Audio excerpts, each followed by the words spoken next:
The minstrel boy to the war has gone. In the ranks of death you will find him.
Well, hello and good evening. Star Trek The Next Generation, Season 4, Episode 12, The Wounded, first aired back in 1991.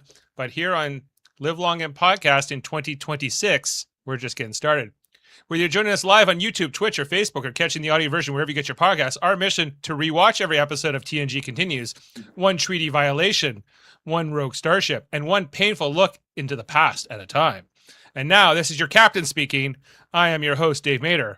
And in this episode, Picard must confront Captain Benjamin Maxwell, a decorated Starfleet officer who has gone rogue and begun destroying Cardassian ships under suspicion of treaty violations. With tensions rising and the threat of renewed war looming, Chief Miles O'Brien's past with Maxwell becomes the key to resolving the crisis. All right. And it's myself tonight, and we have one other panelist. He has been here before, although it has been a minute, a lifelong fan of the original series and someone who has only dipped into the Next Generation here and there. But tonight he gets to meet one of the great TNG villains for the very first time. He already loves the Borg, so is this episode a perfect chance for him to see the Cardassians enter the franchise and set the stage for some of the best political storytelling Star Trek ever does? He has never seen The Wounded before, so we get to his fresh reaction as Picard tries to stop a rogue Starfleet captain, and O'Brien confronts the scars of an old war. It's my dad, Ted Bader. I'm here. Glad to be here to analyze this show. What a surprise, the chat is saying. The GOAT, the greatest of all time, says many. Mostly your number one superfan, Sam. Yes, Sam, he is here. Of course, we have others in the chat. I don't have my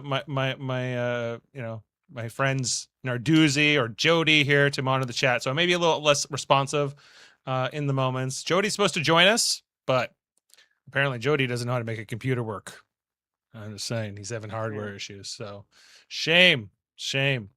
But my dad and I here to talk all about this TNG episode, a classic, considered to be maybe one of the best ever, with a great guest star here as Bob Gunton as Captain Benjamin Maxwell, who, if you ever seen the Shawshank Redemption, he plays the warden in that film, and many other roles. Yeah, I never noticed that. I never realized that was the same guy.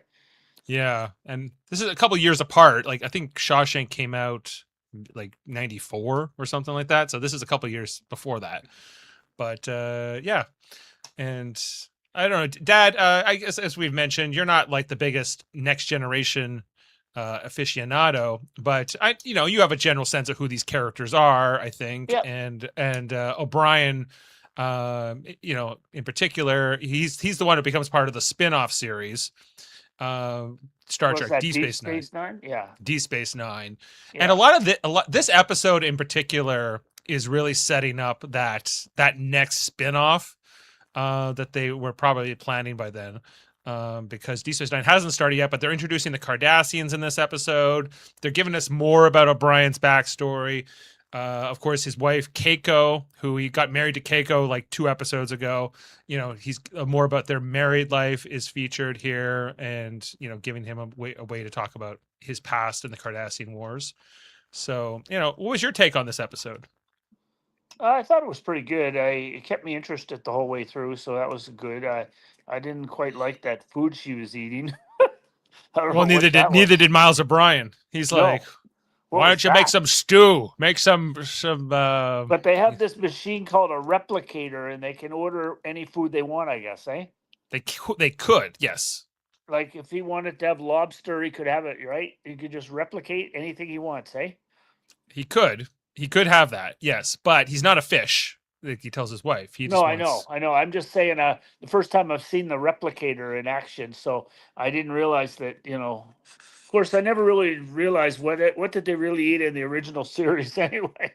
If you watch it in the original series, they like it barely looks like food. It looks like just like these cubes, like colored cubes. Yeah, right. exactly. And they make references. Like there's one episode in the Tribble episode, like the Tribble eats Kirk's chicken sandwich, if you remember, his chicken sandwich and coffee that he had ordered. So they do have some real food in the original series, but the next gen definitely trying to expand on this idea of like the replicators and this being the future. But also, this was the early 90s. They're also kind of showing us a cross cultural marriage between O'Brien, an Irishman, and Keiko, a Japanese woman, both human, but from different parts of the planet. Yeah. So they have differences as well. And some of that featured here. And, and then there's the whole introduction of the Cardassians themselves. What did you think of the Cardassians? Well, they kind of reminded me of, well, they're really alien looking, kind of ugly. They're kind of, but okay, well, not just the look of them, but like how they're presented as like sort of this antagonist to Starfleet and. Well, they were at war with them for 10 years or something, so they didn't like each other to start with. It's like more like 20 years. Oh, 20 years. Okay. Like on and off. It's kind of like, it was kind of an on and off again war, sometimes called the border wars or skirmishes. Even that's how O'Brien even describes it in this episode. Because like basically like as the Federation grew and as they colonized more and more planets with humans and other aliens, they ran into other empires. One of them is the Cardassians, and the Cardassians did not like humans and other Federation aliens, basically setting up shop in their backyard. So it leads to this series of attacks and wars and massacres and bad blood building up on both sides. And they finally have reached a peace, but it's a fragile peace. And just when they've got that going, this Captain Maxwell, O'Brien's he goes rogue and he starts blowing stuff up. Why were they going to that? Before this happened, they were going into Cardassian territory. Why? They were going in to meet another ship. Basically, it's part of the peace treaty process, I think, to like start like, normalizing relationships and things like that. I couldn't quite understand why they were going into a hostile place where they might get blown up, and then they almost did. Because they weren't expecting to get shot at initially. Like it was supposed to be like, this is the beginning of like, hey, we have a peace treaty. We're gonna go meet the Cardassians. We're gonna have they were probably gonna have like a dinner or something, and it wouldn't have made the show. But when they come in as they were planned to, they get attacked right away, and then they go, well, why are we being attacked? And then they have to work all that out. And the Cardassian captain, the Gull, that's what their name for a captain is, a Gull. Okay. Right. Gull Massett, as he is in this episode. He is played by Mark Alimo, who went on to play a different Cardassian in Deep Space Nine. The main villain of Deep Space Nine. Oh, yeah. His name is Gul Dukat. Are you still there? Yeah. Yeah. Gul Dukat. So there's been Gul Dukat. Gul Dukat. Yeah. Gul Dukat. Yeah. And this is Gul Massett. And in a lot of different versions, they consider because, it's the same actor, same voice, slightly different look. you know, and they'd say, oh, well, must be the cousin of Gul Dukat. You know, people make that up in their heads. Yeah. Any update on Jody? He needs 5 more minutes. So we'll jump into the screenshots in a moment. This, you know, just for our credits here, this is the 86th episode overall of Star Trek The Next Generation that aired on January 28th, 1991, with a story by Stuart Charno, Sarah Charno, and Cy Chermak, and a teleplay by the great Jerry Taylor, who went on to be the showrunner for Voyager and head writer, at least, I guess, for Voyager. And directed by Chip Chalmers, who directed a couple episodes ago, I think, when we were doing Reunion.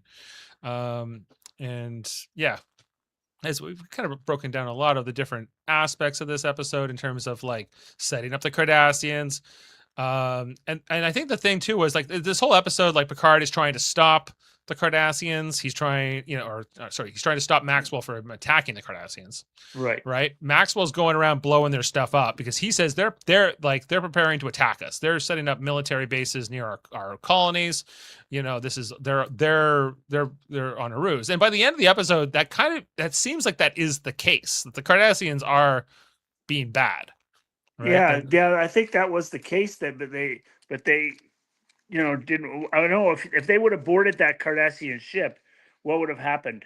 You know, who would have known? Eh? Well, that's what he says at the end. He's like, I'm sure we would not be having this pleasant conversation if I had boarded your ship and found out there was all these weapons and other things being brought there, just, you know, as a staging point for another attack, another war. And the thing about the Cardassians is they're kind of really modeled after the Nazis in a lot of ways. They're meant to be like this totalitarian, fascist empire that, you know, much like how Germany after World War I was crushed and like their economy broken, in a very similar fashion, like the Cardassian Empire kind of rises up from severe poverty and becomes like this evil state. And they attack a species at one point called the Bajorans. Have you heard of them? Yeah, I've heard of them. Yeah.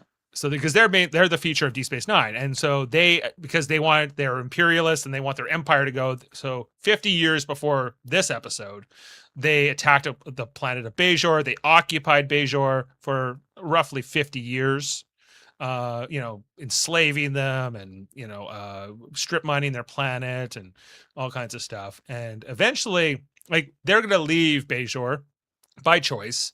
You know, and that is kind of the premise for Deep Space Nine. That like when the crew, they go there, they go to Bajor after the occupation's over. They had nice ships though. The Cardassians? Yeah. Well, they're nice. They have a very distinct design. Like they're kind of that. I don't know how to describe it actually. Like a nickel finish almost. Yeah, well, and the shape of it, the profile is kind of like this long, skinny thing. Some people hate it, but I like it. I liked it. I think that they're an interesting dynamic, the Cardassians, because up until this point, like, you know, we have the Klingons, we have the Romulans, but so the Cardassians are kind of like the fourth major power of like the local area, if that makes sense, right? Like they're more on the west, and the Romulans and the Klingons are more on the east, if you want to think of it in that term. But they're meant to be bad. And just so you know, what comes up after this on Deep Space Nine, like, so eventually there's this other alien empire that comes in called the Dominion, right? And they come from the Gamma Quadrant through the wormhole. Anyway, so they want to conquer the entire galaxy, basically. And they're like the in Star Wars, you know, like that kind of a group. They want to conquer everyone and control everyone, basically. And the Cardassians, who are initially against them, like they're with the Federation, the rest, they betray the rest of the Alpha Quadrant powers and they join the Dominion. And then there's this huge war in that show. And the Cardassians are on the other side of that. Even before the Dominion War, the Cardassians had been like attacking these human colonies in what was called the demilitarized zone. You know, and that led to the formation of this rebel group called the Maquis, which were a bunch of Federation terrorists, basically, who wanted to fight the Cardassians. So there's a lot of rich lore and universe building that they go through with the Cardassians. So their introduction here is significant. They're not like the Borg. They're not like as ominous this threat, like this existential threat. They're more of a rival empire largely, and a quite brutal one. All right. Well, do you want to? Did they ever fight with the Klingons or the Romulans? Well, yes, because in the Dominion War, so basically it's like it becomes like the Dominion, the Cardassians, and eventually the Breen are the one side of the war, and the other side of the war is the Federation, the Klingons, and eventually the Romulans join in with them, and then the three. It's like the World War II. The axis of evil. It's like the axis of evil versus the Allies, and that's how the show ends. Like that's like the finale of Deep Space Nine is like the climax of that war. And Gul Dukat being central to that. He's the one who brings Cardassian to the Dominion and everything else, right? But this is not Gul Dukat. This is Gul Macet, a nicer Cardassian who doesn't want war. Gives this guy a hard time. All right, well, and there was one Cardassian that was spying or something in that show. Right, and he thought like his boss Gul Macet would be happy with him, or at least defend him. But he's like, no, he's pissed off because he thought like we're not here to start a war. And he explains, I don't want war. There are people on both sides who want war, who need it to come back. He's like, I'm not one of them. And we if we're going to build peace, we need to do it together. But he's still a Cardassian soldier guy at the end of the day, and he does know about. I think he knows that base is there, and I think he knows that Maxwell was onto them in some level. Doesn't really justify what he does, but even if he's kind of right about it, Yeah. Anyway, any comments here? So Sam wants to know what your thoughts on O'Brien are. O'Brien, he's a good Irishman. He's a good Irishman. So you're good Irishman. He's singing the Minstrel Boy. The Minstrel Boy to the War Is Gone. Yeah, he's the Minstrel Boy. That's we used to sing that in school. You knew that song? Well, absolutely. I used to sing it all the time. Every year for St. Patrick's Day, we would have to sing all the Irish songs because our principal was an Irishman, and we would sing a concert for all the parents would come every year, and the Minstrel Boy. We had to know all the Irish songs so that you had to sing them. Okay, well, so that's interesting. I didn't know you would have known this song already. Oh yeah, I knew it. All right, well, joining us now, late, but better late than never. There he is. I meant to say. Yeah, I'm on a backup computer and everything here, so hopefully I don't sound too bad. But I had a power failure today, and apparently that's wiped out something. Oh, the storm? Yeah, it's done something. I don't know what it's done, but either way, this is where we're at. We had a big storm up here today as well. Yeah, I had to go to Toronto today. Okay, I'm on the GO train. I get off the GO train, right? And it's literally like the storm hits right then, and I have to walk to the door to get into like the underground, right, of the GO train. I am soaked in like this, like and there's the wind is flying out. It was crazy amount of rain and like wind. It only lasted for like a short time, but just the time you had to get out. Just the time I had to get out, and I was wearing my suit too, and I was just like I was drenched and everything else, and I was like, and I need to get back to work because I had been at this meeting all day. So yeah, quite the day.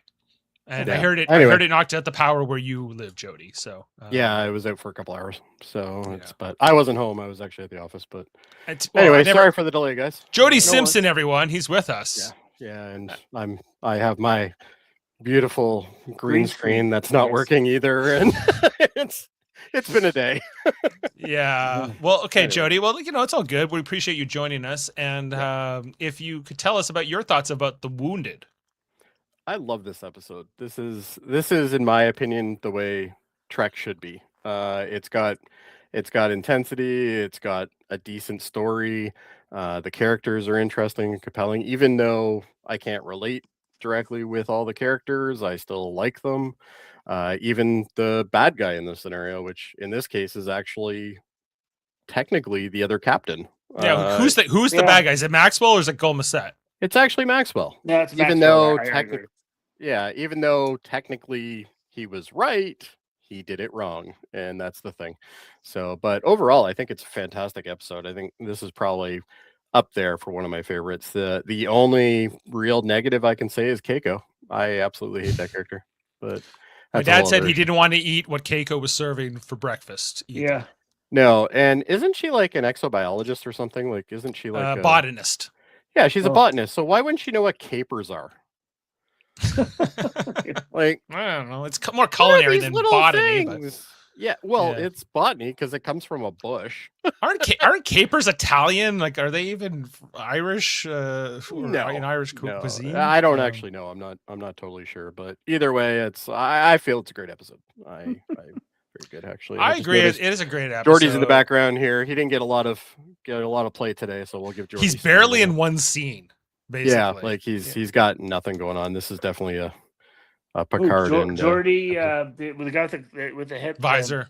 Yeah, because I watched this show on TV called Trivial Pursuit, and he's the host.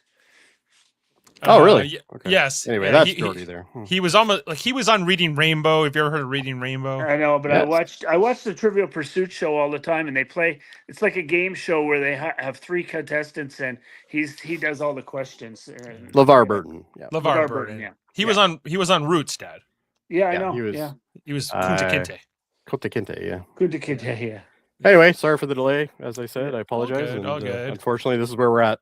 I've been playing with this for an hour now, so I finally got something working. So you're here in some form. You may not be as fancy, but I'm not as fancy today, but that's all right. But this is a day for a war with the Cardassians, or a near war with the Cardassians, and let's break down the whole episode screenshot wise. Oh, Dad's actually just one more thing before we start.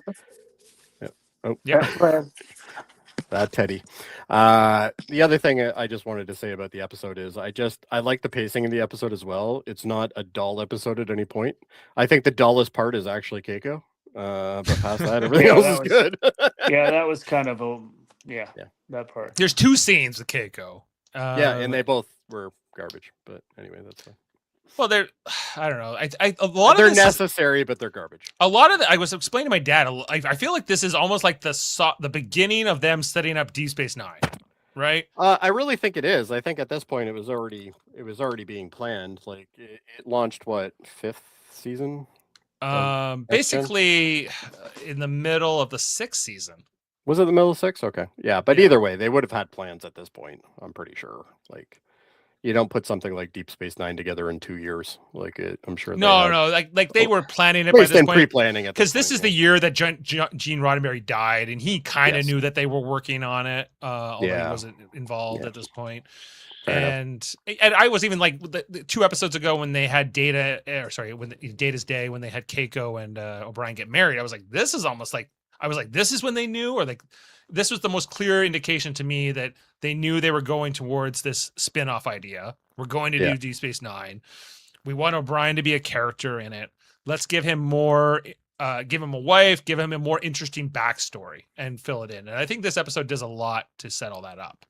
Yeah, no, it's a good O'Brien episode. You get a little bit more, licks into him as well. So it's kind of nice. But unfortunately, it's also kind of like the representation of the start of the torture that will be O'Brien for the rest of all the series. Well, and I think also this interesting thing with him, like how this episode normally, like Star Trek really went out of its way to like make their characters like heroes and not have these moral failings. But O'Brien has shown to like have all this grudge and trauma and from the beginning. War. Like from the beginning, we see that he's got failures. Yeah. The biggest moment for me is that when the Cardassians beam in and then Troy looks at O'Brien because she can sense his feelings. That's the first time and she looks shocked. Like she's like, this is not something I've seen from him before. So, felt, I guess, in the scenario. Right. Yeah. So like, that's like I think one of the biggest moments for me. Yeah. Anyways, do you want to jump in? Absolutely. Yeah. All right. So we are breaking down the Wounded. Let's go. Screenshot. So it starts off with the captain's log where he explains that they're heading out to Cardassian space to meet them for the beginning of normalization of relations here. And even though like they're not supposed to be at war any longer with the Cardassians, Captain Picard's still pretty apprehensive. he talks about the last time that he was here being when he was captain of the Stargazer, and how, you know, he ended up having to tuck his tail in between his legs and run, get the hell out of there before the Cardassians killed him many years ago. Norman saying late 1991 was when discussions began, according to the companion to Deep Space Nine. So some months after this episode. Okay, so maybe they were. So maybe they didn't know yet. I'm sure they kind of knew something was. This was the because this is early. This is very early 1991. So he's saying by the 12 months later, maybe that's when they really started. So maybe they made this episode and they're like, why don't we pick that up again? Why don't we? Well, I think the Cardassians are really interesting characters, so I think it's nice to have them.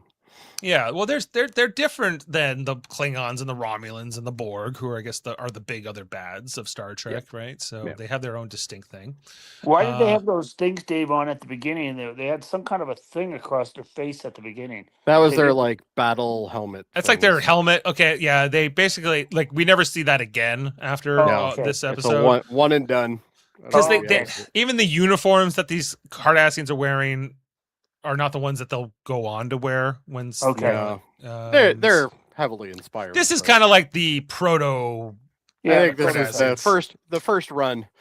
First run. It's the first vision of these guys, right? Just like how the Klingons in original series didn't have the ridges on their head until the movies. Yeah, I don't think this is the first time we've really seen them this well, right? Like they were mentioned before. I don't know if they've even been mentioned up until this point. I think they were, but anyway. But definitely the first time they've been on camera. Yeah. Anyway, in this opening discussion, they're all talking about the fact that the Cardassians are going, to be at peace with them now. Worf doesn't trust them. I don't trust them. Trust is earned. They're a bunch of, sneaky Cardassians, and and everyone's like, oh, this is getting awkward. But we have to try. We're at peace now. We're peace people. What's Worf's job? Is he security? Yes. If you ask me, he's terrible at it, but anyway. He's like the head of security, right? Right, and tactical officer. Tactical, because he was almost like he was like Secret Service. Well, Worf is always giving these lines. Anything that's like more hawkish is always given to. It's always Worf. him, yeah. That's kind of his job, but it's also because he's a Klingon, and and he's the only one, so. But they should have said we could have said we don't trust the Klingons, but we had to get over that, and they did. Oh, look, he's a Klingon. There he goes. And now at this point, the Federation and the Klingon Empire are at peace. So now the Cardassians have joined the party, at least temporarily, until the Dominion War. Speaking of a war, it's a food war, and it's we got Keiko's breakfast here for Chief O'Brien, which is a plankton loaf or something, and kale or something like that. This just looks revolting. I'm sorry. And I've eaten a lot of weird stuff on this planet. And very healthy, Jody. Yeah, that's great. I still don't want to eat it. Well, Brian, even O'Brien's like, this is terrible. No, he loves it. It's just like his mother used to make. No, not at all. Keiko, Jody's other favorite character on Star Trek. What was O'Brien in before he was in this? Was he in another show? He's been in tons of stuff. He's been in movies. He's been in a lot of movies. In the original series? No, he's too young for that. He's too young. Yeah. No, but he's in the original pilot for Next Generation. He's like in that first episode. He's the pilot who takes over in the battle bridge, and he's there. He just.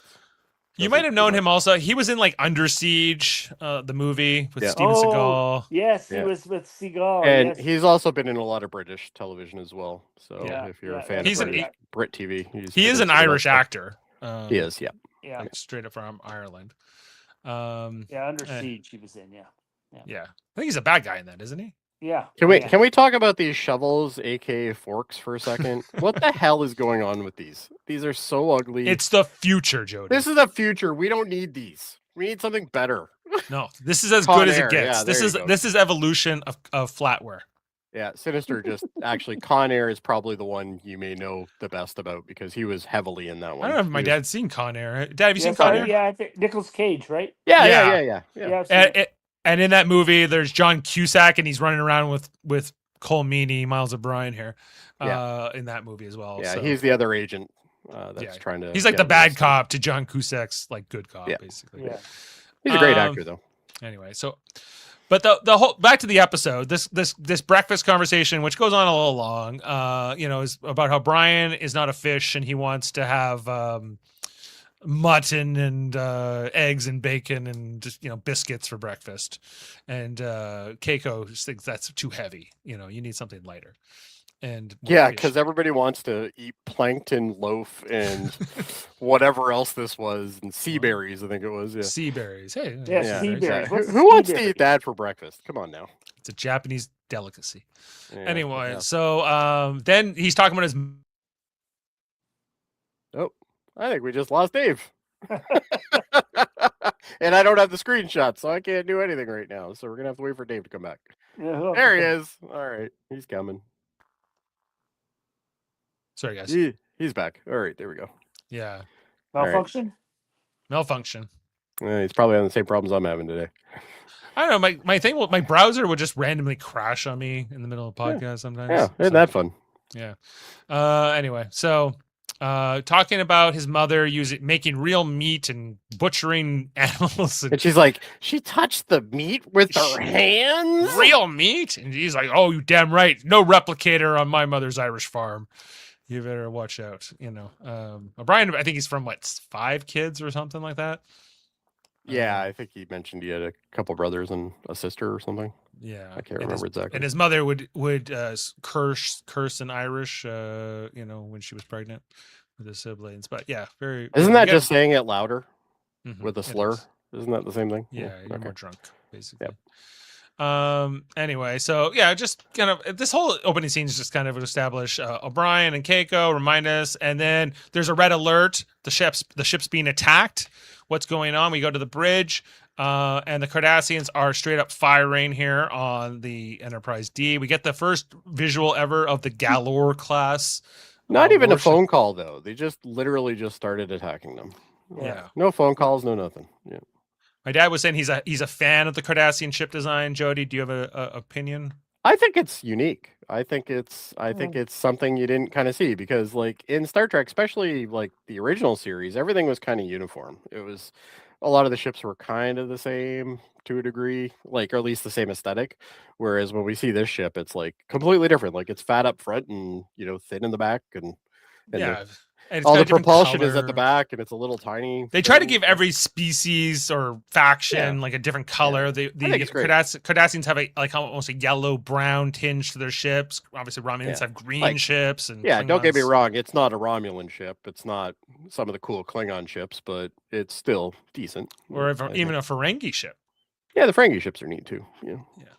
That's one thing that Next Gen gave us a lot of is some pretty cool. And expanding the world, expanding I guess absolutely who lives close to the Federation and who their neighbors are. Anyway, so the attack's going on, but the Enterprise D greatly outmatches the Cardassian ship. So after a few attacks, well, you can even tell with the smug kind of feel that Picard is. He's just kind of like, okay, I guess we'll shoot at him. He's like, yeah, I've had enough of this. He's like, keep firing our phasers until you basically have knocked them out. Basically, until they don't know what they're doing anymore. Yeah. And Worf's like, gladly, here we go. I told you we could trust these people. Worf has something to do, which is always handy. Yeah. Oh yeah. Anytime Worf gets to fire phasers, it's a good day for Worf. Exactly. Yeah. Did they just leave that ship there and took off? Maybe. It's like those they don't really establish that, do they? They don't really say. We know that those 3 Cardassians come aboard, but what happens, about the whole rest of the ship? I guess maybe they fixed their ship and flew away. Didn't the Enterprise send 3 guys over there as well? No, this wasn't an exchange program. Oh, it wasn't an exchange. No. Yeah, and then we get the first Cardassian person on screen ever called Masset, wearing, as Dad pointed out, like this kind of sumo wrestler diaper thing on his head, showing up after a Cardassian hockey game in pads. Gul Masset, as played by Mark Alimo. This helmet he only wears in this one scene. He doesn't even wear it. He probably is thankful for that. It looks terribly uncomfortable. I've always chosen to believe that these are maybe like a different ethnicity of Cardassians than we see in Deep Space Nine, to explain their uniform differences and their costume changes. And the only other thing I could think of is maybe it's some sort of control mechanism. Like maybe they use it as like a HUD for them or something. I think it's just meant to be a hat. I think it really is. Yeah, I think it's just supposed to be that, but it'd be nice to think it's something else. Does this make me look cool? Yeah. No. And do I look good? Yeah. So because the Golmaset's pissed off because he's like, how dare you ask me why I attacked you? You've destroyed all our ships and our people recently, or one of our colonies. And Picard's like, I don't know what the hell you're talking about, but I assure you, like, what's going on? I don't know. I have nothing to do with any of this. We'll get to the bottom of this. And because Beset is defeated at this point, he has no choice but to like give in to. But I love how he doesn't actually give in. He goes, yeah, you have 1 hour. Even though he's disabled and everything. Fine. Yeah, you have an hour. Then I took that as kind of funny. What are you gonna do then? Yeah, nothing. No, but that's the whole point.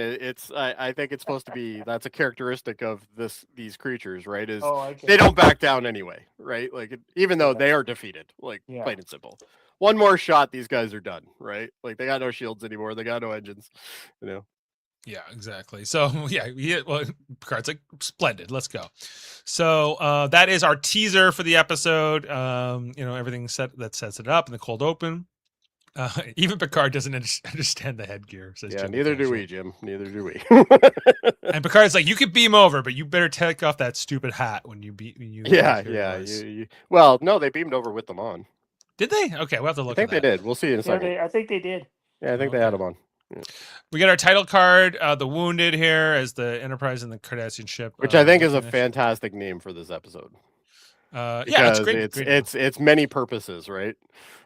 We have a lot of things that are wounded in this episode, including people and ships and trust people, trust and actually dead people too.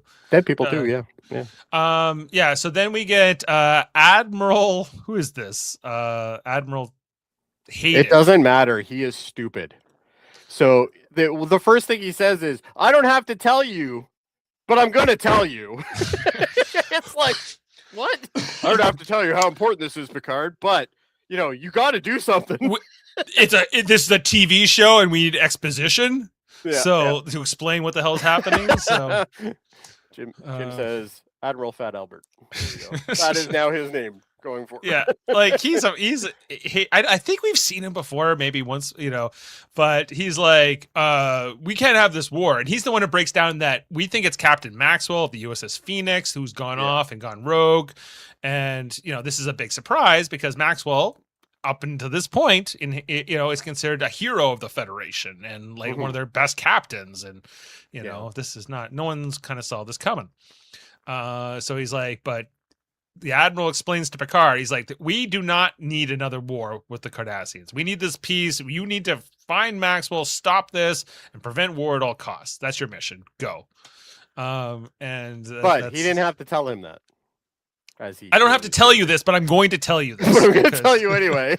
Yes. So, and he also explains that the 3 Cardassian observers are coming overboard to show that this is on the up and up, that this is not some kind of Starfleet conspiracy to allow one of their ships to go. I think this also shows how good he is at diplomacy as well, because like the entire time he's like, you're seeing everything as I'm seeing it, like this is how it is, right? Right. So I think that's a really good way to deal with it. Mm-hmm.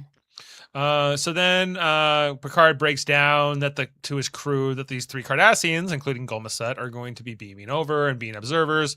Worf's pissed. He's like, don't let them near our stuff. Don't let them near our computer consoles. And they should be confined to the brig at all times. And Picard doesn't like. Picard's like, no, maybe like not a fan.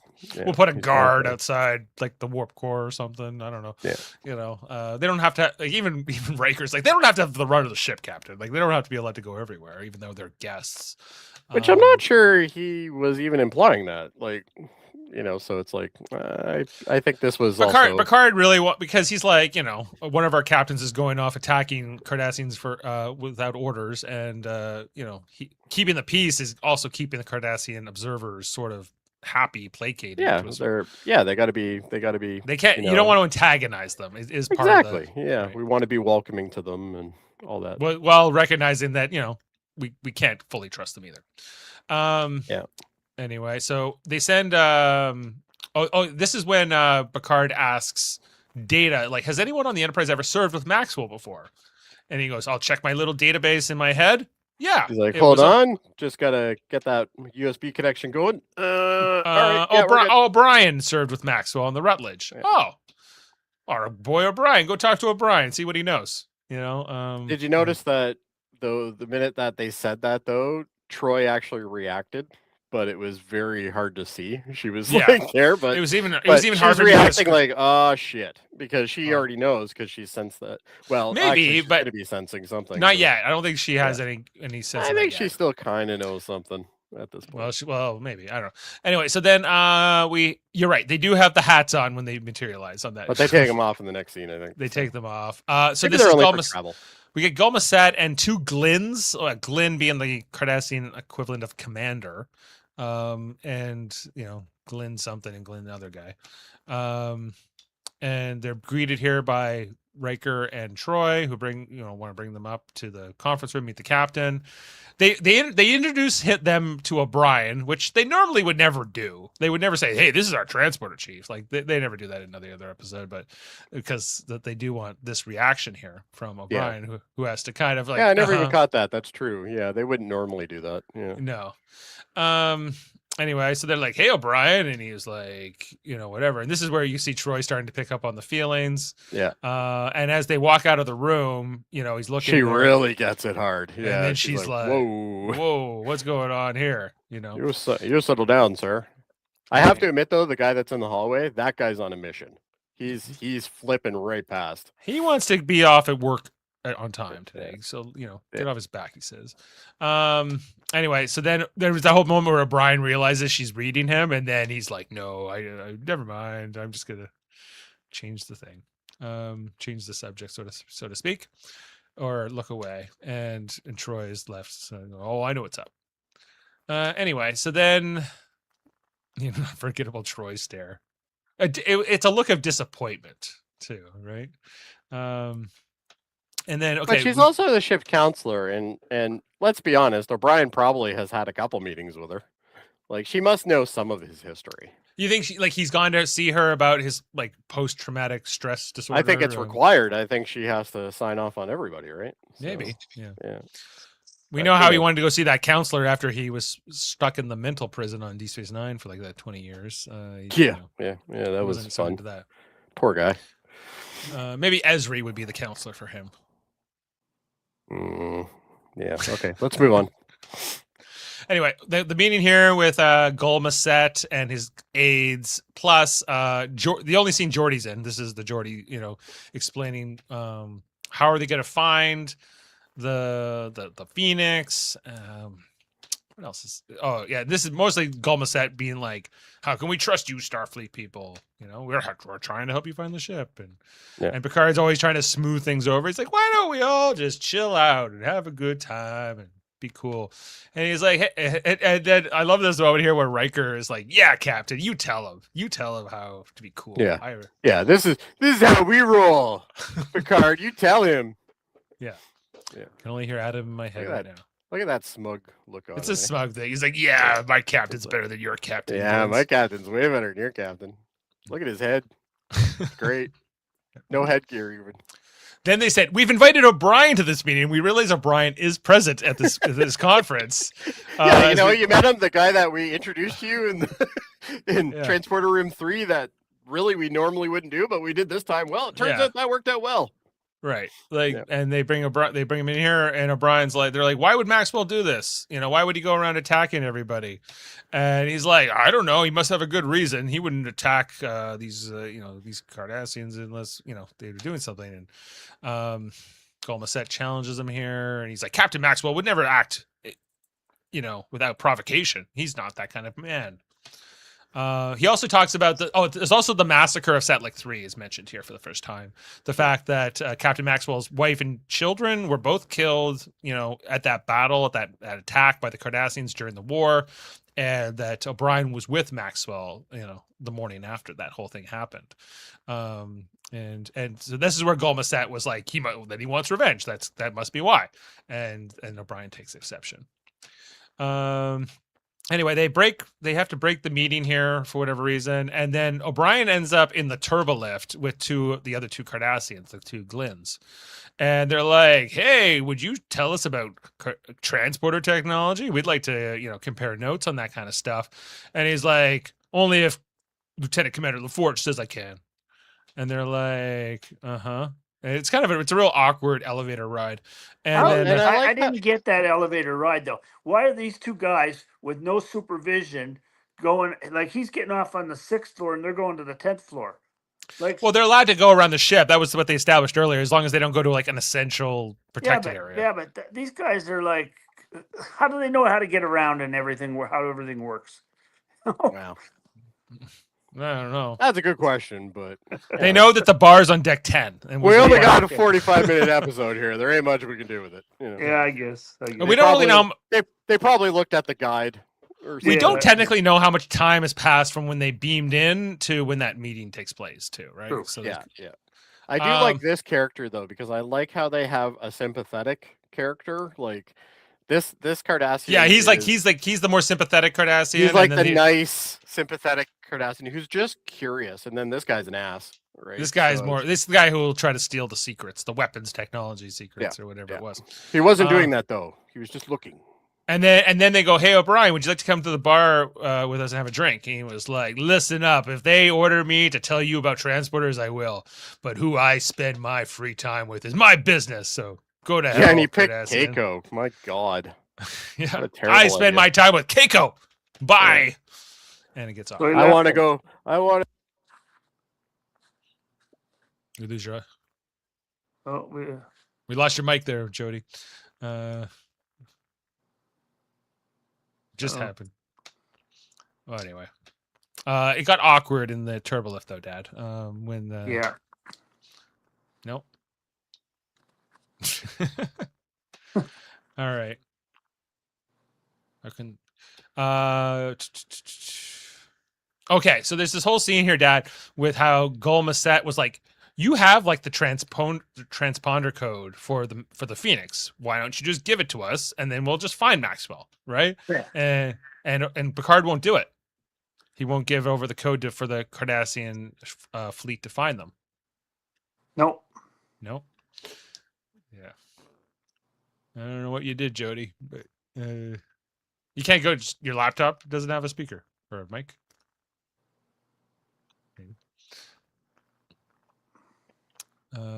So yeah, Picard won't give him the code. What did you think of that, Dad?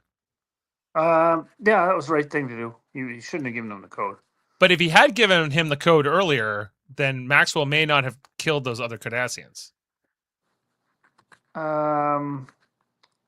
They would have killed Maxwell, you mean first? Well, they probably would have killed Maxwell instead. But how many people were on Maxwell's ship? Because he's the only guy that's appeared to be on there. No, he's not the only one on there. He's the only one we meet from that crew. I think it can be assumed that like his class is a Nebula class ship. It's a little smaller than the Enterprise, so it's probably something like 800 people on Maxwell's ship. Can you guys hear me now? Yeah, I can hear. Okay, great. Yeah, it didn't show any of his crew. No, we don't even meet his first officer, who apparently I think that was more of an expense thing. I think they just maybe redressed something else, and then that was just his ready room that we saw. But how did Maxwell convince his entire crew to go along with this thing? Like that's the part that's so strange. Well, yeah, but you kind of get a hint from O'Brien that he's a very charismatic guy, and people love to follow him. Right, his crew's loyal. He convinced them, and he's like, "We got to stop these Cardassians," and I have maybe he said, "I have top secret orders I can't tell you about," which is all made up. Yeah.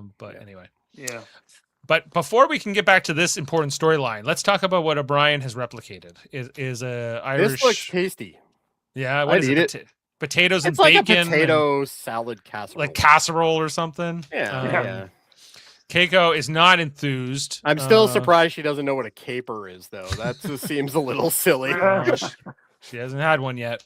It's a bud of a flower off of a bush. Yeah. So there's this whole this thing where they're eating the meal, and this is when he starts singing "The Minstrel Boy." The war is gone for the first time, and then she's like, "What's that song?" He's like, "Oh, it's what we used to sing on the Rutledge during the war," and like because we find out about this comrade that Maxwell and O'Brien had at that time, who got killed at Setlick 3, and he was the one who first was singing that song on the ship. So he's Can't remember the guy's name. It was like Chonky or something. It was it was like Yeah. Stompy. Stompy, that's it. Stompy. Yeah. Good old Stompy. Good old Stompy. And anyway, and then he was like, well, why should anyone be mad about the war anymore? Because he's talking to Keiko about his own feelings, but not fully admitting that there would be feelings here. And she was like, the war happened a long time. There could be some negative feelings, and you must have got over your feelings or whatever. And then and if you think about it, when the timing of this, the Iraq war, like Desert Storm was, I think it was done at this point, but that's PTSD was starting to become a really big thing, right? So it's interesting that this storyline had that. I'm just looking that up. Desert Storm. It was in 91. August of 1990 to January 17th, 1991 is when that war ended. So you're right. So this is airing around the time, probably was filmed around the time that war was kicking up. Yeah, so PTSD was kind of a thing happening, and people started understanding more about it. And I think after the Vietnam War, they were starting to put that together. For sure, yeah. But I think it was coming back into the mainstream again. Yeah, true. Anyway, then we head over here to the Enterprise tracking the Phoenix. They're too far away from the Phoenix to intercept it, but they can see it on like this kind of radar screen that they have on the being view screen. And we see that the Phoenix is going to attack a Cardassian supply or I think it's a supply ship, meant to be having harmless medical supplies. My dad, Sinister Intelligence say his dad was in that war, Desert Storm. Oh, well. That's terrible. But anyway, I remember my dad thought he might get drafted to that war when it broke out. Remember that? Were you in the States? Yeah. Canada didn't have a draft. I distinctly remember, like, we're watching the news about when the Desert Storm kicked up, and he was like, "You're like, I might have to go to this war. We'll have to see." Spoilers: he didn't have to go. Oh, so, anyway, so then they find, they can see that there's some other Cardassian warships in the area, and so Gulmasset once again asks Picard, give us the codes, help us track down the Phoenix and stop this from happening. And Picard has to consider it all. Does he betray his Starfleet comrades on board the Phoenix, or does he try to protect these Cardassians from being attacked by a Starfleet vessel? Yeah. And you can almost see this look here from Riker. He's like, don't do it. Don't give him the codes. We're Starfleet. But Picard, after a moment of consideration, decides to send the codes to the Cardassians. After all, Worf objects. He's like, "No, we can't do it." And he's like, "Another reason why I think Worf is insubordinate and shouldn't have that job." But anyway, well, he eventually does it, but he has to be convinced to do it by Picard. He shouldn't have to convince him. The captain told you that. That's the end of it. Well, you got to tell him twice sometimes. Yeah. Anyway, so he gives the order again, and Worf sends it off. But I think the warship does intercept the Phoenix, but it doesn't matter because the Phoenix wins the fight against the Cardassian warship. Yeah. And blows it up, killing 500 or 600. Yeah, Cardassians? the first one was 550, I think, and then they said the second one was 50, which didn't make sense because later they said it was 700. But anyway, that's fine. Right. So then, they destroy the warship, and then, which is, a little bit more of a fight, but then he's like, okay, but does your little cargo ship have any weapons? He goes, not minimal. And we see that the Phoenix destroys the small ship. Sam can't stay with us, but he does give this episode a rating of 8.5. Thanks for joining us, Sam. Thank you, Sam.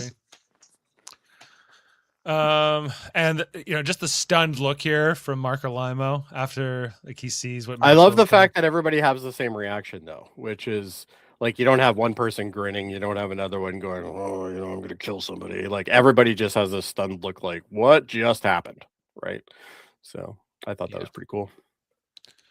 And Picard too. So let's go find the Phoenix. Picard not happy with it, and then this whole part where he goes to talk to O'Brien about Maxwell. He's like, "Tell me about Maxwell."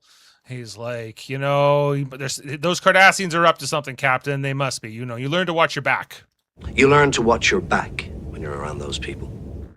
And Picard says, he was. How did he take the death of his wife and kids? He's like, yeah, he took it pretty well. He's like, that's like, okay, well, that's a red flag. that's probably not good. Took it They well.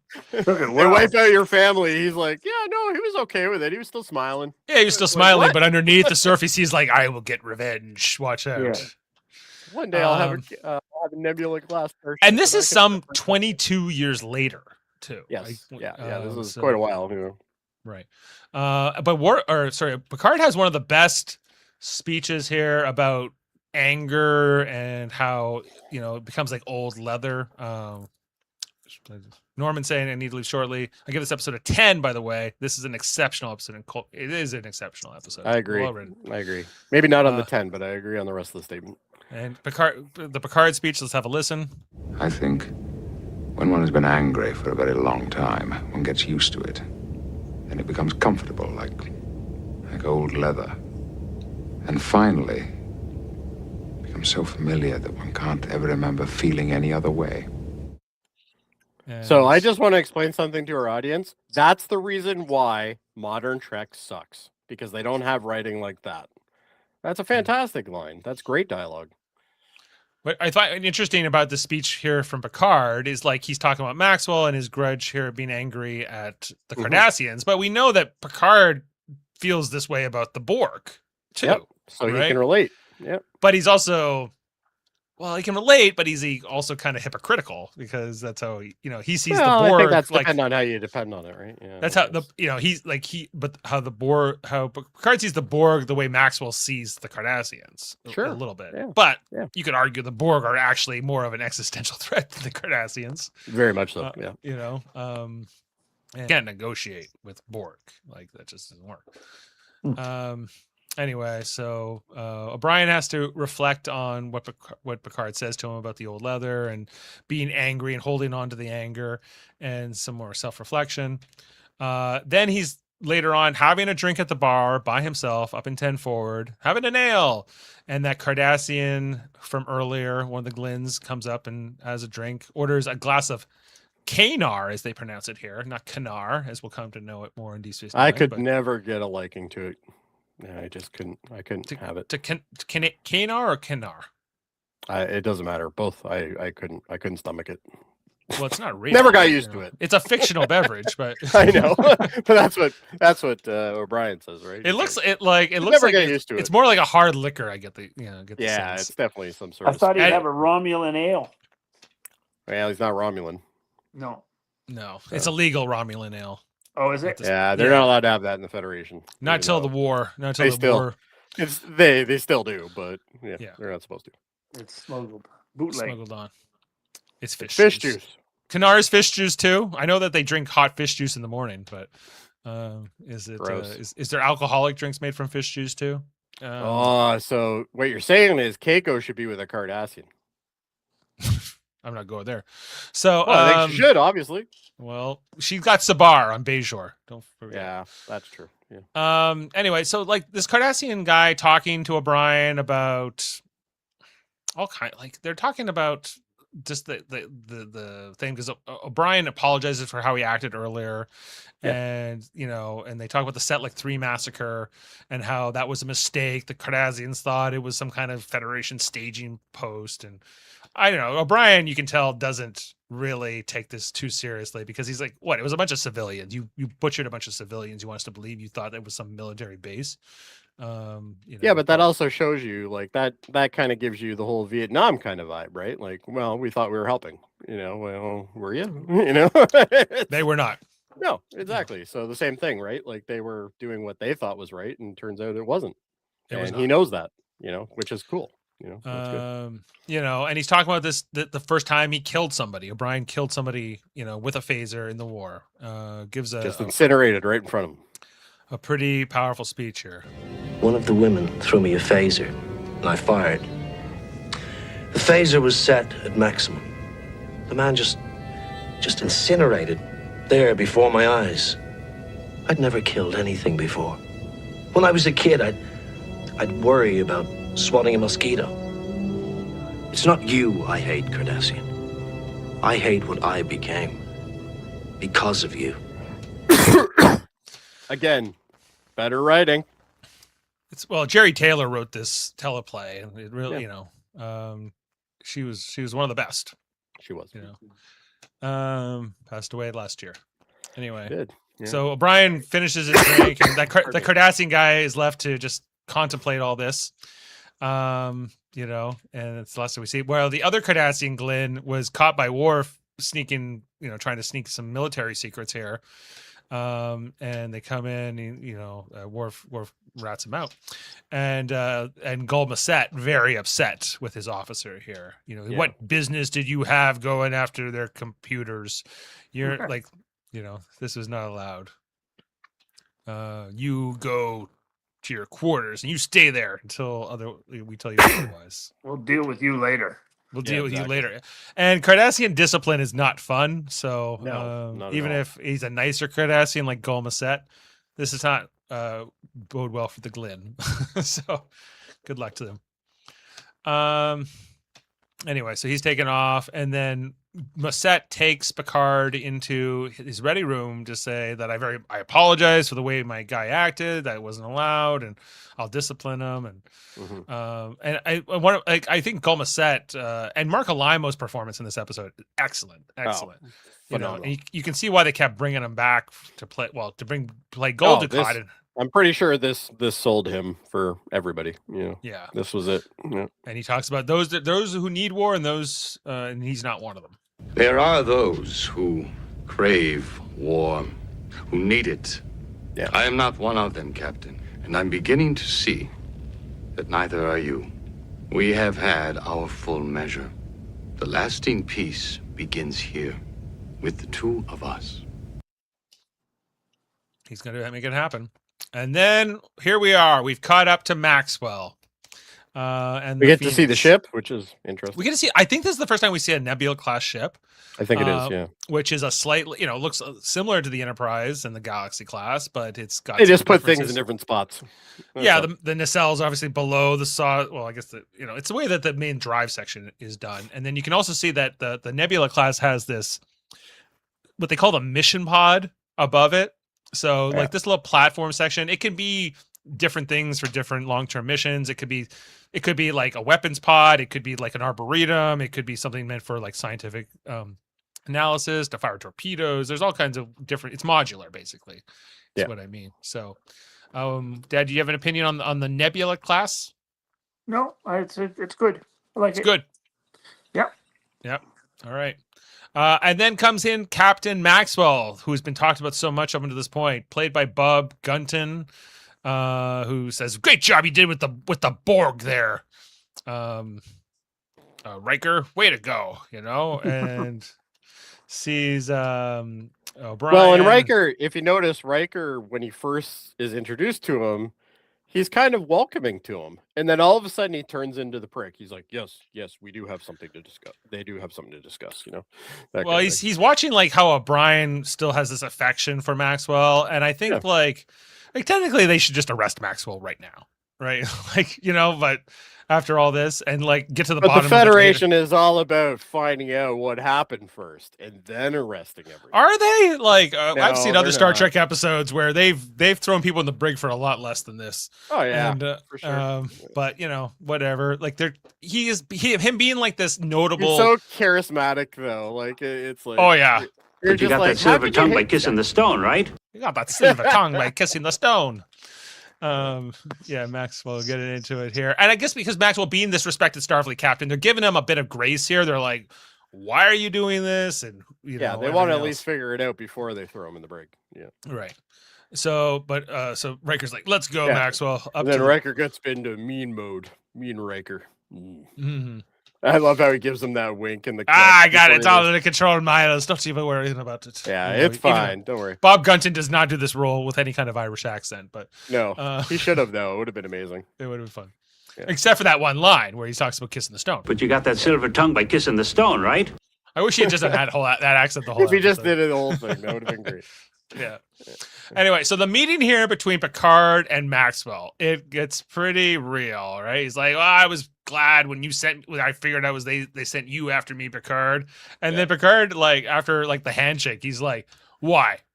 why'd you do this? There's nothing out here that justifies anything you've done. Yeah. It's a great Turns scene. out there actually was, but he did it the wrong way. It's maybe my favorite scene in the episode. It's very good. Is this back and forth? And the tension is just like, as the audience, you're like, oh, there's so much tension in this room right now. Yeah. So, Yeah, let's really have a well listen. You know what it's like to be under fire. You weren't under fire. Lives were at stake. Whose lives? We had to act now. Why? You have killed nearly 700 people, and you have taken us to the brink of war. I have prevented war. Or at the very least delayed it a good long time.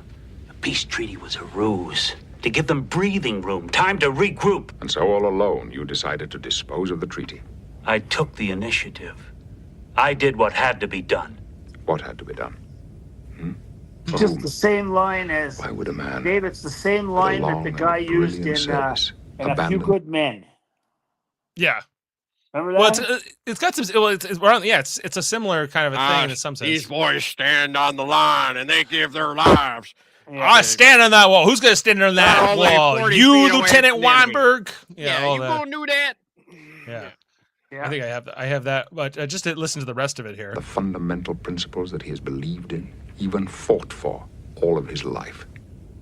I believe it is because of what they did to your wife and your children. Not true. Not true. That's to what he avenge their brings, deaths. which is great. You're a fool, Picard. History will look at you and say, this man was a fool. I'll accept the judgment of history. Love That's my favorite love line. that line. Yeah, I it's love such it. a Like good line. when he's like, they'll say you were a fool. And he's like, I'll accept the judgment of history. I don't. I'm not really concerned with that. I'm not here to write history. I'm here to be here in the They moment. should just use this as an example on how they should do Star Trek. This is such a good episode for this. Yeah. I'm like, why don't they just do this all the time? Yeah.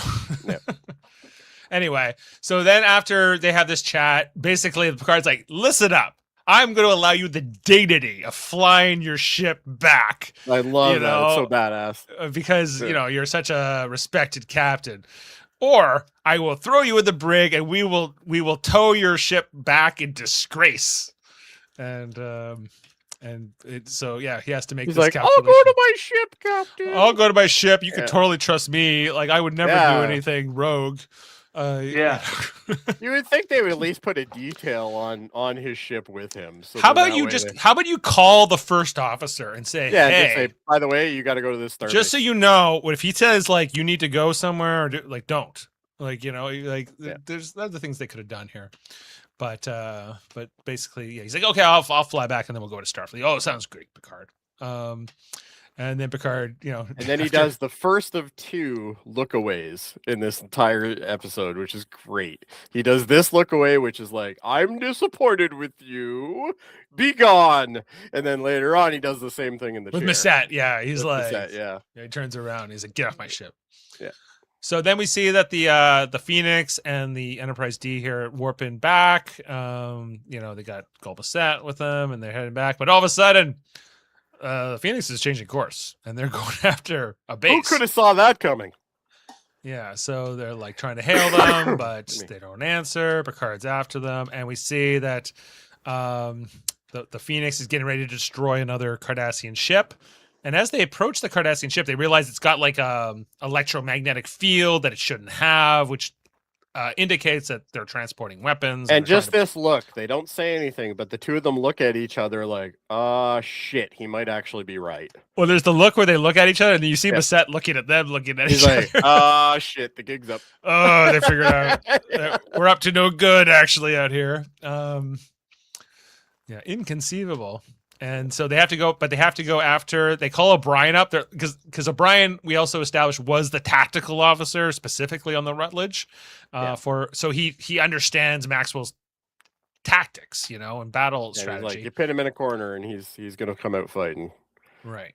Yeah. And so they see that the Maxwell's getting ready to destroy this Cardassian ship, and he wants the Enterprise to board it, but Picard won't do it. And O'Brien explains he's going to, if he feels like his back's against the wall, he's going to attack. And he's like, stand down, Maxwell, but Maxwell won't do it. And this I could love be- how they've done this interaction though, because he's very dark. His face is, the light is drawn up from the bottom like he's evil, right. Like we don't see him Yeah. like lit all like heroically on the bridge of his Yeah. ship, right? Yeah. So, No, he's sitting in his ready room, kind of being a cower, but he's doing that. I just thought that was a great touch. yeah. So O'Brien has this plan. He's like, I can beam through their shields with like some transporter hijinks. Yeah, I got a 1/50th of a second in 5 minutes that I can do this in. So. Like, does this make any sense? Like, to you? Well, it makes sense from the logic of Star Trek for sure. Like, but this is some impressive engineering. this like, is a Jody line that Jody didn't get to say. That's all. yeah. It's like, oh well, we could do it this way. They're known for this. Cool it leak. Like, couldn't they have just said like, "Hey, Maxwell, we're gonna send over O'Brien to talk to you"? Like, I think Maxwell would have said, "Okay." Like, They probably have been like, all right. yeah. But Anyway. instead, he went in a 1/15th of a second to get there or something. Yeah. Yeah. Which we don't get. We don't see him pull off. Jim but- says it's space magic, which makes It's perfect space sense. magic. I think that checks out. Yeah. Yeah. And we head over to the Phoenix. We see. I love how he's staring at the ship, though. He's like, "Oh shit!" And then all of a sudden, he's like, "Whoa, somebody's here!" Yeah, because O'Brien just walks into his ready room and he pulls a phaser on him, and So my question is, who let O'Brien walk around? Well, we don't know if the crew like did the chief of security of this ship go, what's going on? Yeah, why are you here? Just go down there. He's in there at the end. Did they even detect him be materialized at all? Well, of course they would have to. They got the you same would think so. technology that these guys. It's space have. magic. Let's not. It's a great Yeah. episode. We won't Jim get too says hung up space on. magic. Good. Yeah, is what it is. Maxwell's like, O'Brien's Picard has to see reason. He's got to change his mind. And O'Brien's like, you're my captain now. He's my captain. He's not backing down. Yeah, he's not. No, he's this dude has the flagship. He won't board the other ship. He's not going to do what you want. So gig's over. You're Gig's done. over. Yeah. And then they Then they talk do a about thing. they talk about Setlick 3 and everything else, and the morning after they talk about Stompy, that old friend of theirs who was killed. Good old Stompy. And Which I then think they was also the name of the elephant in The Simpsons, but that's a whole other thing. right. And then we also get, of course, the whole. You're gonna play this, aren't you? Minstrel boy to the war has gone. In the ranks of death you will find him. Oh, that's the. I don't think we need to play the whole thing. Okay, we won't play the whole thing, but it's good. It's they do a good job of it. It's a neat scene because it's the defeat of one guy and another guy trying to relate to him. I think it's great. Right. But he's like, I'm not gonna win. Like by the end of the song, he's like, I'm not gonna win this one. Am I, Stampy. Chief? It was Stampy. Stampy, not Stompy. No, it was Stampy in The Simpsons. Jim's right. Yeah. I got it wrong. He's like, I'm not gonna win this one. Am I Chief? And he goes, no, sir. And then we get this transition. We find out that the first officer, whoever he is taking over on the. Which they should have just did the first time, and that would have avoided the whole thing. Yeah, that would have. But then I we guess- wouldn't have been able to confirm that the. So I guess it was Cardassians are- good what Maxwell did. Technically, it was. That's the thing. He was right, but Yeah. he was wrong, and that's the He was- problem. Yeah. Anyway, so then we see O'Brien on in the conference room giving this testimony to Picard, a statement, I guess, and he's like, I know he did some bad things and killed some people, but he was a good guy, and we sang a song once. You shouldn't be too harsh on him, Picard. And He still knew all the lyrics. And then Masset's Captain. like, I'll be glad when he's behind a force field, and he's not. Well, he already is technically. He's in the brig at this point. I guess court-martialed more specifically. Yeah. And Picard's like, you shouldn't dismiss him. Like, don't dismiss O'Brien's loyalty to him. He was a good officer, and you drove him crazy with your Cardassian tactics. I don't know. This almost indicates that Picard has some level of sympathy for the Maquis, because basically the Maquis are people who take their matters into their own hands and attack the Cardassians, who are up to no good. And I guess Captain Maxwell, you could almost call him the proto Maquis in a lot of ways. Pretty much, yeah. He was like, I've been doing it way longer than Chakotay. Forget it. Yeah, Chakotay's nothing. What has he got? A face tattoo. That's it. Akuchi Moya. Don't be going Akuchi after- Moya. Yeah, we don't talk about him here. All right. Anyway, and then Picard's like basically admits like, yeah, I think you did have weapons on that ship. I think do have a secret base there. And if I had boarded it, we would not be having this pleasant conversation right now. We would be preparing for war. A war neither of us can afford to do, but that's probably what would happen. You know, he's like, what? Say what? Come on, it's fine, bro. Like, what do you know? Like, what are you even talking about? We were pals before. Which is almost a 360 what he said originally, because when they originally came across them, he said, well, you'd be at a disadvantage if we continue this. So, and that's kind of where Picard is at this point too. He's like, yeah, I know you're actually an asshole, and I get it. I get it, but there are ways to do these things, and this was done wrong. There was a couple other things too, like earlier, like we've anyway, like just the whole Cardassians versus the Federation thing, and they've been fighting the Cardassians on and off for like 20 something years, right? And just like earlier when he was like, well, we can determine if it's a warship or if it's a scout ship, and like the Federation does take the Cardassian threat seriously, but they are and I think that's what we're meant to also get from this. So he's like, we will be watching you. And the way he says it is just so out of character too. I kind of like it. He's at his last nerve with these guys. He's like, yeah, no, we will be watching you. We're done. Yeah. Right. And that is the end of and the then episode. he does the Picard turn around and get the hell out. Yeah, not very diplomatic of him. He was quite hard on the set. Yeah. And that is the end of the episode screenshots. Took us a bit to get through it. Thanks for. I have fun facts if you want me to do it. Oh, can we play the clip? You can still play the other clip. Yeah, absolutely. All right, let's throw the fun we got to facts. give Jim his clip for sure. Of course, we're gonna go with let's do one. All right. Here's an interesting piece of trivia. A lift system lowers the bowling ball into a waterboarding machine to see if it's hiding any secrets about the KGB and its planted operatives.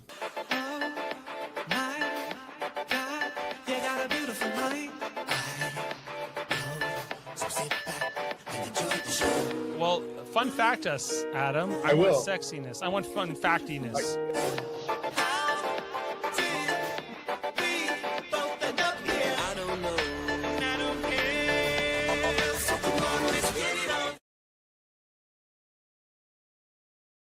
All right, you're up. Oh, your audio.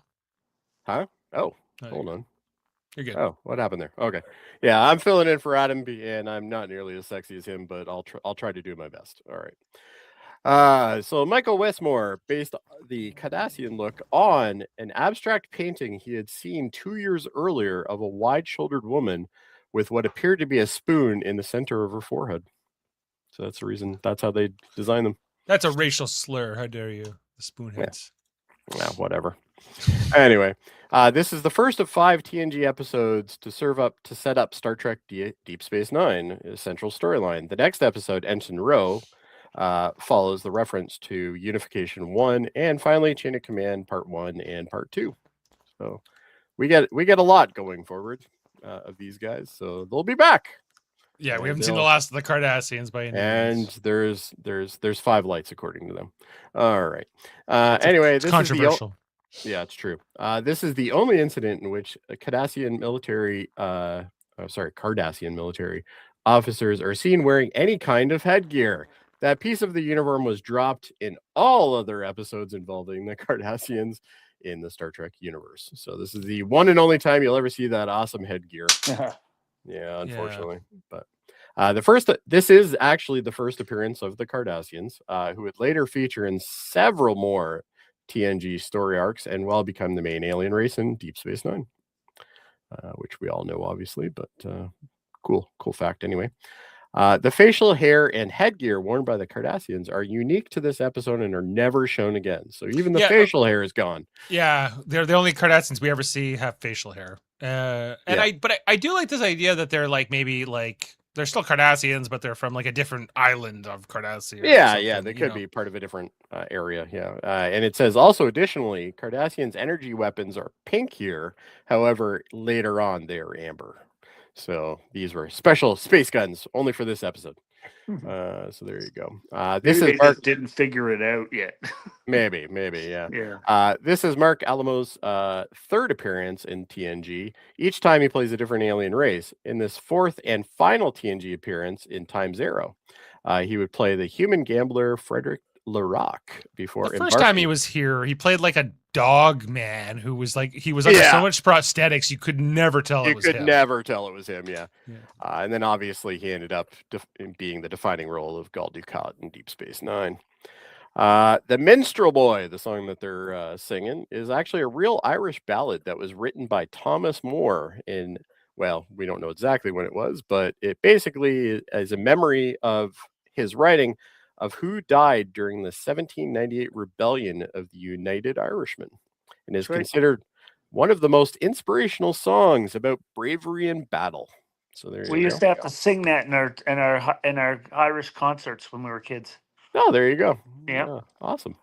First appearance of the Nebula cast starship. So you were right, Dave. That is the first time we've seen them. The name of Ben Maxwell, there we go. Ben Maxwell's ship, the Phoenix, is later established in Star Trek First Contact as the name of Zephyrin Cochrane's ship. So that's actually where it comes from. The first Earth vessel to ever travel at warp speed. The Phoenix would also, therefore, be historical and prestigious name of a Starfleet ship to have, somewhat like the name Enterprise, right? All right. There we go. Okay, so the beverage Kanar, ordered by the Cardassian in 10 Forward, was later established in Star Trek Deep Space Nine to be a Cardassian booze of choice. So there you go. We get many types of Kanar. We get like the thick kind that looks like, maple syrup, and sometimes it's liquidy, and sometimes it's other things. So there's many forms of Kanar. Oh, here we go. So this is something we touched earlier. This episode was produced and filmed during the run-up to the first Gulf War and first aired over the course of the incursion. Director Chip Chalmers observed Picard's push to prevent war and a push for the war by many in real life at the time to be an interesting, I can't say that word, documentary? Documentary? No, it's not that. It's documentary or something like that. Of ideas, I guess. Dichotomy, that's the word. There you go. And the Cardassian skin is more pink than in future depictions, where their skin is a paler gray. Could be which is another true. ethnicity. Could be another. That could be. Yeah, we don't really know. The exit music that was played as Gul Musette leaves closely mirrors the opening theme for Star Trek Deep Space Nine. So they must have got some inspiration from that. But they weren't talking about it yet. They weren't talking until later this year. Yeah. Norman told us. And let's just do one more because there's quite a lot of them, but we don't need to go through all of them. The Phoenix's dedication plaque is shown to be in the captain's ready room. Yeah, it was weird. Yeah, he said on nearly every other Starfleet ship, the dedication plaque is predominantly displayed on the bridge. And actually, you know what? We'll do one more. Previously, the instrumental version of The Minstrel Boy was heard briefly at the end of the episode Hall of Pursuits. So there you go. But why? O'Brien's not even in that episode. Which is weird. But anyway, interesting. Okay. Interesting thing. Well, you know what? Let's not leave on the negative. Let's do one more. This is the first episode to show where a doorway on the port side of the observation lounge leads, with a scene set in the short hallway and connected turbolift outside the door. So there you go. That's the first time we see that side. Okay. Well, thank you, that's Jody. it. I know it wasn't sexy and it definitely wasn't Adam, but it was factual. It was very factual. So I got 1 of 3. That's all we could do. Thank you, Jody. And thanks to Jim the Casual for making the intro videos. Yeah, the for fun sure. fact segments. I haven't seen that one yet. That was awesome. All right. We might need a video for ratings, Jim, if you're listening. Yeah, Jim, maybe you can come up. Ratings time. We don't mind. Ratings. Give me the ratings. What's the score of the episode? Oh, yeah. You can use all that. All right. You can use all that. if you wish. You're literally auditioning for the clips. Yeah. All right. You can use it. Okay, let's score the episode. Ratings. The Wounded. I'll start us off tonight. This is a 10. It's pretty good. 9.8. Like it's damn near perfect. So Keiko's chat about the plankton loaf is my deduction. I'm gonna do a 9.5 because I think there are better episodes of TNG, but barely. And Keiko really was one of the reasons why I didn't like this episode. But past that, I think everything is gold. The dialogue's amazing. This is, in my opinion, this should be a template for Star Trek. This is a great episode. Well, it's a perfect episode, you're saying. Maybe you should give it a 10. No, Keiko's in it. All right. Well, I won't give it a 10. All right. Dad? so I'll say 9.5. I'll give it a 9.5. I'm cool. High ratings. High rating here from Ted Mater with an average tonight of 9.6. The IMDb rating for this episode is 8.2. Not as high as I would have thought. I wonder why. There must be reasons. Like it's lower than like the Drumhead, for instance, and it's lower than maybe a couple other ones here on the list. Yeah. And Jim gives it a 9.5, which I don't think we ever called him for Jim, but maybe we'll do that one day. I can't have a column. There's too many people saying the ratings. Yeah, but anyway. No, we appreciate you giving the ratings in the chat. I can't. These guys are all family at this point, as far as I'm concerned. Anyway, 9.5 from Jim. Sinister Intelligence gives it a 9.5 as well. So there you go. Excellent. And of course we had Sam rating it earlier. And and as well as Norman. Norman also rated it. Is this as good as Sub Rosa though? Sub Rosa is garbage. Stop. Right. Stop making me mad, Dave. Did you see all the memes this week where it was Beverly Crusher with Ronan in Space Ghost mode and she was talking to Mitch McConnell? No, I didn't, but that sounds amazing. Poor guy. We shouldn't celebrate people's death. We don't know he's dead. There's a good chance he's going to be. He's alive. Oh, we know he's alive right now, but if he's brain dead, then he's pretty much dead. No, but like that's the whole joke is all these like politicians saying, I just talked to him on the phone for 20 minutes. It was great. You know who Mitch McConnell looks like is remember the episode where the little short, fat, bald guy there, he was somebody's son. Ron Howard's brother. Yeah, Ron Howard's brother. And the guy from the original series. Clint Howard. Yeah, but guy who was the visual guy he didn't use himself because he was too like the fake alien, the fake Balak. Yeah. The fake kid, yeah. He looks just like Mitch McConnell. Oh, I don't know what you mean by that. No, what are you talking about? No. Yeah, he looks like Mitch McConnell, that guy. And Jim wants to just quickly do a shout out to Bonnie Tyler, who also did Bonnie Tyler die? She did. Yeah. Oh. Yeah. Quite a musical talent, that one. Total eclipse of the heart. Exactly. Yeah. Some of my favorite songs are Bonnie Tyler songs, like "I Need a Hero." There is no doubt in my mind that some of your favorite songs are Bonnie Tyler songs for sure. Yeah, she's 75. Is it? Wow. Yeah. Oh well, R.I.P. It's funny because 100 years ago, if we said 75, we would have been, wow, they really hung in there. Yeah. So now 75 is like, well, only 75. It's not that. That's not that much older than you, Dad. So. No, it's 7 years. Yeah. I was only never heard of it. That's Total Eclipse of the Heart. Oh, Jim, that's a nice one. I like that one. All right. Well, just what do we got on the go though, Dave? Like we got other. Okay, so in a week's time, we'll be back for the next episode of Star Trek: The Next Generation. This will be the last episode we're reviewing before Strange New Worlds starts up. Oh, okay. So am I on the next one? Because I like the next one. Do you? We're doing Devil's Due. I love what is it? Deidre? Ardra. That's it. Ardra. Yeah. So in this episode, so fun. The Enterprise responds to a distress call from Ventax 2, where a mysterious woman who claims to be the planet's ancient devil returned to collect on a bargain made centuries ago. So she's not the devil, but she does a good job trying. Spoilers. So look out for that. We'll be doing Devil's Due. And then, Strange New Worlds Season 4. We will be starting the week after that. So hopefully it won't be a complete abomination like I think it's going to be. I hope Adam's happy. I just need Adam to be happy. Really. Yeah, we really need a win for Adam. Yeah, we need a win for Adam. Yeah, he's had some rough goes lately. Is this a show that's just launching? It's the prequel series. So it's the Pike show. It's all about Pike's years Pike before as captain of the Enterprise. But Kirk is on it now. There's a Kirk. A young Kirk is on it. Yeah. Okay. Like young. This is like 5 years before like the original series. Like how much younger are they? But like, anyway, I'm not going on a rant here. Yeah. Anyway, and also check out, we're doing Firefly on Monday nights. We are. We will be back for the next episode of Firefly. Which is a great episode. It's called Our Mrs. Reynolds. Will be on Monday night, season 1, episode 6, we call it. So and a very young, what's her name now? can't remember her name. Hendricks? Christina Hendricks? Christina Hendricks. That's it. Yeah, that's it. Very young Christina Hendricks. Yeah. Very fun episode, actually. Trivial debates. This Sunday, I am doing the Babylon 5 Trivial Debates with Jeff Aiken, Jim the Casual, and one more panelist whose name escapes me. Dave, if 10 people watch this episode, I'm going to buy you a a beer. There is no way this is going to happen. There will be millions of us. Millions of Babylon 5. No one cares about Babylon 5. Well, but anyway, we'll see. All right. I could be wrong. So that's all the things we have going on here.